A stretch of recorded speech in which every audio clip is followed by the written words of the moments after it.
How's your hammer, everybody? I'm PTDevil, and welcome to another episode of The Deck Doctors. In this series, we'll be looking at some of the most unplayable archetypes in the whole game, figuring out why they're so bad, and designing some new support to help make them playable. The process we'll be using is examining what it is they do, diagnosing what their problems are, and prescribing a treatment for them to be less awful. With all that said, let's get to the video. Man, it's really something, isn't it? In an environment where I could be forced to shut down my entire channel due to monetary reasons, the fact that I've been able to keep any series going for a full year, especially one as involved as this one, is a small miracle to say the least. Yes, this video officially marks the 1-year anniversary of the first ever episode of Deck Doctors that introduced this concept to the world, for better or worse. And in case any of you were wondering why this is only the 12th episode instead of the 13th as it should be, well, the simplest answer is that I'm simply bad at my job.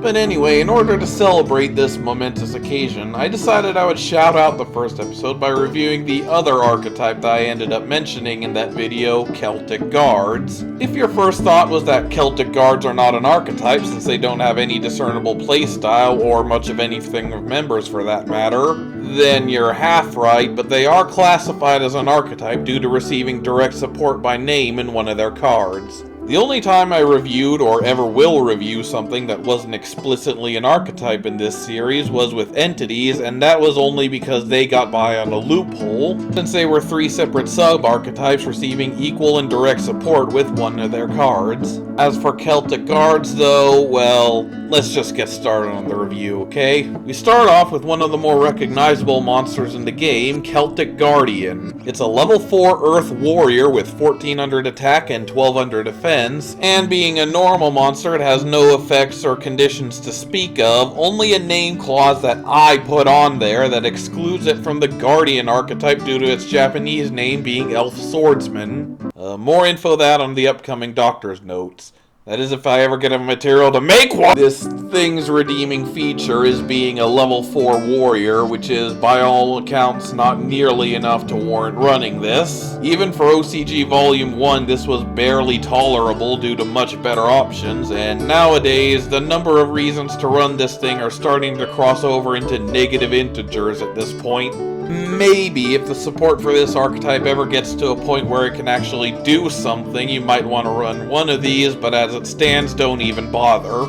A little while later, we got a Retrain version of this card, Obnoxious Celtic Guard, or whatever the hell Lil Karibo calls it now. Same stats as the original, but with an effect this time where it can't be destroyed by battle with a monster with 1900 attack or more. It used to be decent back in the Stone Ages when this came out, since it wasn't that hard to get this thing over 1900 attack, meaning it's completely immune to battle destruction. But nowadays, not only is he susceptible to any form of non-battle removal, but the limitation on the battle protection it does have along with its crappy stats means it's able to be killed by a goddamn Morinfen. I'd go into more of what you could do with this, but there's really nothing else to it. All it has is a bad, outdated battle protection effect, so there's really not much more reason to run this over the original, since neither of them actually do anything for themselves or for the deck in general. I say this knowing full well that the quote-unquote deck can't really do anything with any of these monsters, let alone monsters that don't actually do anything, but you get my point. Anyway, just like last time, don't even bother with this one. The last monster, and the last card overall, is Celtic Guard of Noble Arms. Look, just don't shoot the messenger, okay? I'm just reporting this crap. It's another level 4 Earth Warrior, this time with 2100 attack and 700 defense. Oh boy, I can't wait to hear the restrictions on this one. Cannot attack while you have any cards in your hand. Once per turn, you can special summon one Celtic Guard monster from your hand. When this attacking card inflicts battle damage to your opponent, you can draw cards equal to the number of Celtic Guard monsters you control. I would even go as far as to call this good if there was literally any way to actually use it. Its ability to summon another Celtic Guard monster from your hand is good on paper, as it can summon another copy of itself. turning the soft once per turn clause on it into basically a non-issue, and the mass draw effect on inflicting battle damage has the potential to basically win you the game, though its own restrictions on attacking means you won't be able to use it more than once, if at all, unless you commit to extensive setup first. However, here we have the main problem of the card being that it needs multiple Celtic Guard monsters in order to work.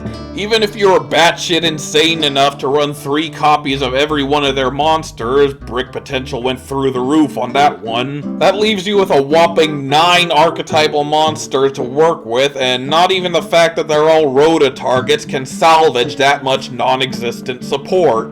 If the archetype ever gets any actual members, then this could prove to be a very powerful card, but as it stands right now, it's brought down by the objective uselessness of the rest of the archetype into being just as useless as the rest of them. And why the bloody hell is this a Noble Arms card? What possible benefit would splashing Arendite have on this pathetic set of cards? I'd be willing to forgive this if, like Yados, this was a case of the card's original name predating the archetype, but that's not what happened here. This was released in the Dark Side of Dimensions movie pack long after Noble Knights were established and made into the laughingstock of the player community, meaning this was a decision by the card design team to add archetypal support when there was no archetypes before. I don't get it! Okay, sorry, got a little carried away there. Anyway, I would show a deck list here, but this archetype is just such a non-entity that there's no amount of outside support that can help them, and they don't function as an engine for other decks either. Even Noble Knights would be hard-pressed to find any use out of these since they don't actually do anything. Really, the same thing could be said for the Diagnosis. I could say literally anything about what they need and I would technically be correct, since the sheer amount of nothing that is this archetype lends absolutely nothing to what their playstyle is supposed to be, let alone what can be done to actually achieve it. They definitely need some actual members and support that does something, but without a direction to go in, any support they receive from here on out is going to have to make it up as they go and basically design an entire new deck for them from scratch. So you know what? Let's go ahead and do just that.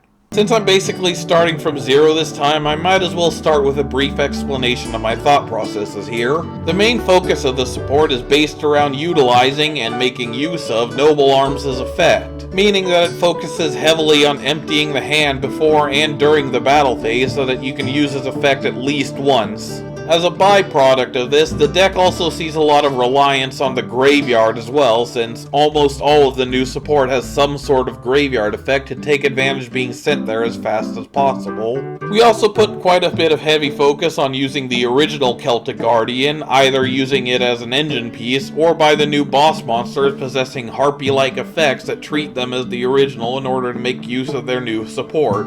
With that in mind, let's get started on the prescription. The first card in this lineup is Defender of the Celtic Guard. She's a level 4 Earth Warrior with 700 attack and 2100 defense, and the following effect. If this card is sent to the graveyard, you can special summon one Celtic Guardian from your hand, deck, or graveyard. You can only use this effect of Defender of the Celtic Guard once per turn. Your opponent cannot activate cards or effects during the battle phase. This sets up the themes I mentioned earlier with the new support very well. She has a floating effect that triggers when she's sent to the graveyard, whether it's from the hand, deck, or even the field, which is both easy to pull off with the new support and combos well with Noble Arms. Speaking of which, her on-field effect may not seem like much at first, but it does a great job of protecting Noble Arms from negation, thereby all but ensuring you're going to be drawing cards off of it. In addition, it also disables a lot of common battle phase cards like Evenly Matched, Boral Sword, and more. Lastly, swinging back to the floating effect, you may have noticed that it works specifically on Celtic Guardian as opposed to any Celtic Guard monster. While that may seem like a hindrance, it summons from anywhere, so it removes a lot of the brick potential from its inherent use. On top of that, as I mentioned before, the new boss monsters treat themselves as the original Celtic Guardian while in the graveyard, so this can be used to revive them, provided they were properly summoned beforehand. All in all, it's a really solid card that works well with the new theme of the deck, so feel free to max out on this one. The next card is the tuner monster, Huntress of the Celtic Guard, and I'm sure you can see where this is going. She's got 1200 attack and 1400 defense, and has the following effect. If a Celtic Guard monster is summoned to your field while this card is in your graveyard, you can special summon this card but banish it when it leaves the field. You can only use this effect of Huntress of the Celtic Guard once per turn. If this card would be used as synchro material, you can treat this card and all other synchro material monsters as level 2. The synchro summon effect will make a lot more sense when we get into the extra deck, but even looking at this in a vacuum, it's still among the better archetypal tuners. An easy way to summon itself that synergizes with the theme of the deck and combos with their best cards is great for any monster, let alone one that can unlock the extra deck like this one. Furthermore, it's the best option the deck has in accessing its archetypal synchro monster, which in and of itself is a great combo extender, so you may want to run 2 or 3 of these as well. The next monster is Commander of the Celtic Guard. He's got 1400 attack and defense and has the following effect. You can banish this card from your graveyard, add 1 Celtic Guard card from your deck to your hand except Commander of the Celtic Guard. You can only use this effect of Commander of the Celtic Guard once per turn. If a Celtic Guard monster you control attacks a defense position monster, inflict double piercing battle damage. The double piercing effect seems ludicrously strong in a bubble, but the damage output that they're capable of remains just outside of OTK range. While it is technically possible to exceed it, realistically, the most output they can put forth into a single monster's attack range remains just 100 points short of Chaos Max Dragon, who already has a similar effect on a much simpler to summon monster, so it's not necessarily worth the effort to focus on that. However, this card also serves as the main searcher for the deck, being able to search out any number of key components for your plays. It does so as a graveyard effect though, so it usually functions more like an extender than a playmaker, but it's the easiest search effect in the archetype, so you'll want to max out on this one too. And that was the last of the Pringles, but not the last of the main deck monsters, as next up we have Celtic Guard of Sacred Blades, a level 4 ritual monster with 2100 attack and defense, and you can ritual summon this card with Enlistment of the Celtic Guard. This card's name is treated as Celtic Guardian while on the field or in the graveyard, but it is not treated as a Guardian card. If this card is ritual summoned, you can discard 1 card, add 1 Celtic Guard monster from your graveyard to your hand. When your opponent activates a card or effect while this card is in your graveyard, you can banish this card, negate the activation, and if you do, destroy that card. You can only use each effect of Celtic Guard of Sacred Blades once per turn. Enlistment of the Celtic Guard is a ritual spell that lets you ritual summon this card by tributing monsters from your hand or field, and or sending Celtic Guardian from your deck to the graveyard, whose total levels exactly equal 4. If this card is in the graveyard, you can target 1 Celtic Guardian in your graveyard, shuffle both it and this card into the deck, then draw 1 card. You can only use this effect of Enlistment of the Celtic Guard once per turn. As far as the boss monsters go, this one sets up the theme perfectly by introducing the Celtic Guardian mimicking effect while also demonstrating why it's needed. The ritual spell effect makes full use of any Celtic Guardians in your deck by both using it as material and shuffling it back into the deck to draw Metal Foes Fusion style. However, because the boss monsters treat themselves as Celtic Guardian, it also has the ability to recycle said boss monsters instead. In addition to this, it's also a pre-prep target since it's the only ritual pair in the archetype, meaning you can get a lot of free advantage out of these. The monster itself is just okay on its own, being able to trade in a card to recycle one of your monsters on summon, but its graveyard effect also serves as the only source of negation in the archetype, regardless of whether or not it was ritual summoned.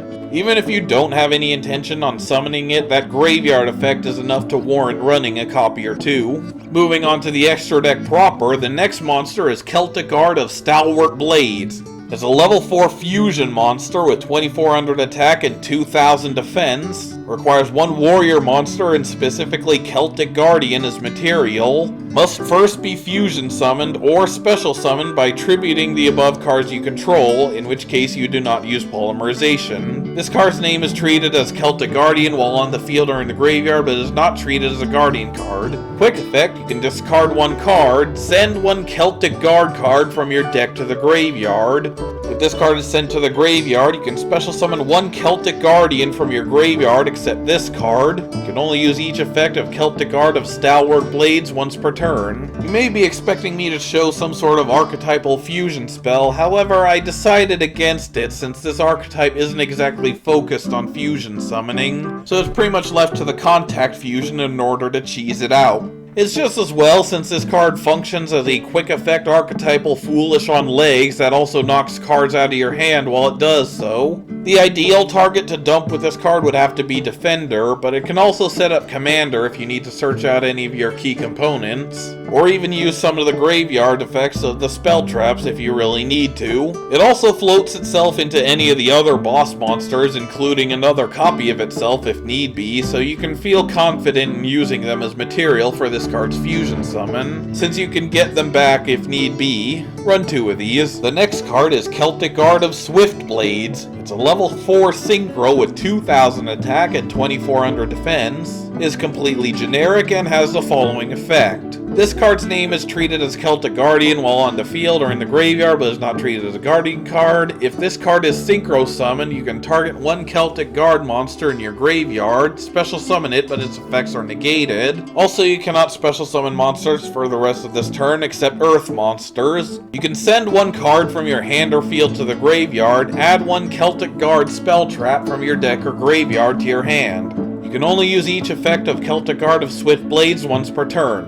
Aside from being one of the only 2 monsters in this wave not to have a graveyard effect, this one stands out as being one of the strongest first turn plays the deck has. On the initial synchro summon, you get an extra monster to go into one of your bigger boss monsters, and on top of that, you can also search out any of the back row cards that you can use to make further plays before it leaves. It's not the best thing to leave on the field at the end of the turn, so you'll want to use it before then, but it'll still pull its weight in a pinch, so 1 or 2 of these should be perfectly fine. The next monster is Celtic Guard of Heavy Blades. It's a rank 4 Xyz with the same stats as the original, requires 2 level 4s of material and has the following effect. Blah blah, this card's name is treated as Celtic Guardian while on the field or in the graveyard, but it's not a Guardian. Gains 700 attack for each monster card type among normal, fusion, ritual, synchro, Xyz, or link attached to this card's material. You can detach any number of Xyz materials from this card, destroy cards your opponent controls up to the number of monster card types detached to activate this effect. During your end phase, you can attach one Earth Warrior monster in your graveyard to this card as material. You can only use each effect of Celtic Guard of Heavy Blades once per turn. This officially marks the second time in this series in which I've had to go full Beatrice on a card in order to get it to fit in the text box, and this is also the first time I did so without having bullet points in the effect. That being said, it actually doesn't do a hell of a lot with all that text. Don't get me wrong, it's a strong card considering it has the ability to hit the field with up to 2800 attack with a maximum of 5600 if you can protect it for at least 4 of your turns, and by extension it can nuke up to 6 cards on the opponent's field at full power if need be. However, therein lies the main problem in that it takes time to get it up to its maximum potential. Your opponent would need to be clinically brain dead to let the duel last 8 turns, let alone leave this thing on the field for that long to begin with. Still, even out of the box, it has a lot of potential to make an impact on the field for the first turn, so it's not like it's completely useless. And there's a number of cards that can help you play Defend the Castle with this thing, so it's not impossible to get this thing up to full power, but even still, I wouldn't run any more than 2. The last monster is Celtic Guard of Tempered Blades. As you may have already guessed by now, it's a Link 2 with 1400 attack and arrows bottom left and bottom right, requires 2 Celtic Guard monsters as material, and has the following effect. Blah blah, Celtic Guardian on field and grave, not a Guardian. You can target up to 2 Celtic Guard monsters in your graveyard, special summon them in defense position to zones this card points to. You cannot special summon monsters the turn you use this effect, except Celtic Guard monsters. You can only use this effect of Celtic Guard of Tempered Blades once per turn. While this card is in your graveyard, Celtic Guard monsters you control gain 500 attack and defense. This one kind of falls in between the last 2, 2 in that it's extremely powerful, but only as a first turn option, and it's not something you necessarily want to leave on the field, especially with MR 4.5 coming around the corner and links no longer being necessary. That being said, it makes for an amazing play extender, especially if you summon it with Swift Blades to set it up to begin with. The graveyard effect to boost your Celtic Guards by 500 is nice, but not necessarily worth going out of your way to stack the graveyard with multiple copies of this card. Again, 1 or 2 should be fine. Moving on to the spells, the next 2 are the Blade of the Dutiful Celtic Guard and Shield of the Faithful Celtic Guard. I'm covering these 2 together since these, along with the Ritual spell, are the only non-quick plays in the archetype, and they're similar enough to warrant saving time by covering both simultaneously. They're both equipped spells that can only be equipped to a Celtic Guard monster and can equip themselves from the graveyard during the battle phase, but they banish themselves if they leave the field if equipped by this effect. Blade gives the equipped monster 500 attack and defense, with an additional 500 attack if it's equipped to Celtic Guardian, and it can destroy itself in place of the equipped monster being destroyed. Shield prevents the equipped monster from being destroyed by battle, and if it's equipped to Celtic Guardian, it can't be targeted or destroyed by the opponent's card effects either. This is pretty much the best source of power and protection the archetype has respectively, just slightly undercut by being tied to a pair of equips. Despite this, they have the ability to equip themselves from the graveyard, allowing you to self-recycle them if they get blown up, or even to search them out if they get milled or discarded. Since the deck basically needs these to survive, you'll want to run at least 2 of each by necessity. In order to really hammer this point home, the next card is Wrath of the Celtic Guard. Discard 1 card, then target 1 Celtic Guardian you control. Equip 1 Celtic Guard equip spell from your hand, deck, or graveyard to the targeted monster. You can banish this card from the graveyard, special summon 1 Celtic Guardian from your graveyard. You can only activate 1 Wrath of the Celtic Guard effect per turn and only once per turn. Being able to not only search out but equip the equip spells on a quick play is really handy, though I feel like I need to stress that this pales in comparison to the graveyard effect. In case you've forgotten already, the boss monsters count themselves as Celtic Guardian in the graveyard, so they can be revived easily with this card's graveyard effect. These effects are a hard 1 per turn, once per turn clause, so you'll either need to set up the graveyard effect or wait a turn in order to use it. Still, make sure to run 2 or 3 of these. The next card is Call of the Celtic Guard. If you control Celtic Guardian, special summon 1 Celtic Guard monster from your hand or deck. Also, you cannot special summon monsters for the rest of this turn except Celtic Guard monsters. You can banish this card from your graveyard, set 1 Celtic Guard spell trap from your deck except Call of the Celtic Guard. You can only activate 1 Call of the Celtic Guard effect per turn and only once per turn. This is the best card the archetype has for searching out noble arms once you've built a board, so you can either refresh your hand and gather resources, or alternatively, if you already have noble arms on the field, you could use this to summon defender or commander in order to make sure the effect goes off, or even go for the OTK if you have enough damage on board. The graveyard effect seems a bit insignificant with everything we've covered so far, but there's another card that we'll get into in a second that will make everything else make so much more sense. In other words, this card gives the deck an easy way to search that card out, though you will have to forego activating it directly in order to do so. Regardless, you'll want to run 3 of these. Now, if you found yourself wondering how you're going to be activating Noble Arms' effect consistently, I have got you covered with this next card, the Resolute Celtic Guard.